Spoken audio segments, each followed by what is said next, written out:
Eighth-ranked Texas with a 68-44 win. Everybody left happy tonight as the Longhorns improved to 8-1 on the season. Now joining us is head coach Karen Aston. Coach, the biggest question is, are you happy with the team's performance? I know you felt it wasn't the best week of practice. How did your players respond tonight?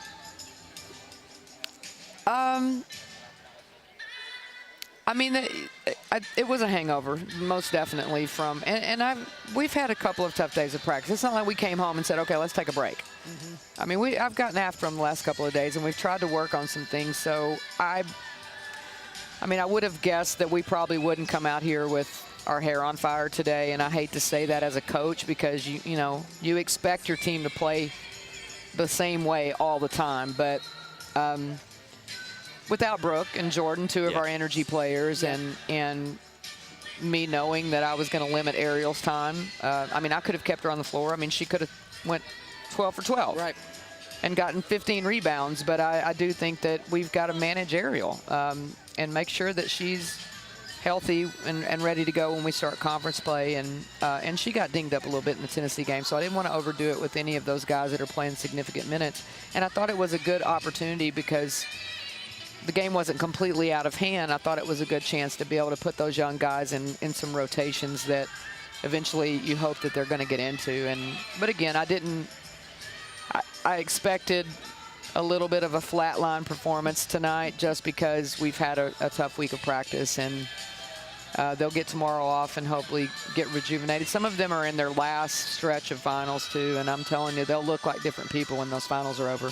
One of the things you said was that you were wanting to keep Brooke and Ariel on the floor. You've been really looking at what happens to the team when one of them is not on the floor. Without Brooke's services tonight, how were you able to keep that energy up when Ariel wasn't on the floor? Well, I thought Shug was good.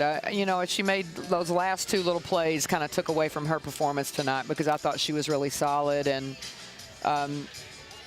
I thought our starters, they got off to a good start, and especially the third quarter. I thought we made some adjustments at halftime and talked about some things I wanted them to focus on. One of them was communication defensively, and I really thought they came in the third quarter with an intent of, let's do what we talked about and let's not even think about the score. And I liked the third quarter. And then again, it's always going to look like it did when I put all of the freshmen in and all the young players at the same time.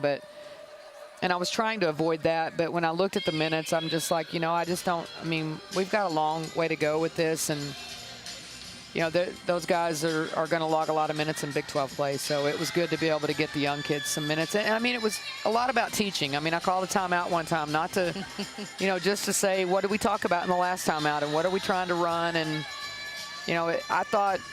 I thought Chaz learned a few things tonight. I thought Destiny got called. One time I took Destiny out and said, what's the problem with the shooter that you're guarding?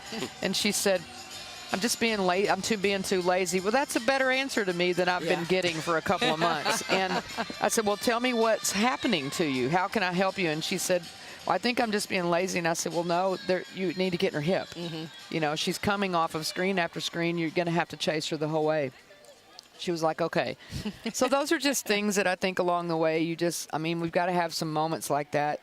I think their ears are open now, and I think they're ready to learn, and I think there'll be some significant improvement in the next stretch for the freshmen. Well, congratulations on getting back in the win column, and good luck on the next stretch, which begins big game Sunday here against Florida State. Thanks again, Coach. Thank you.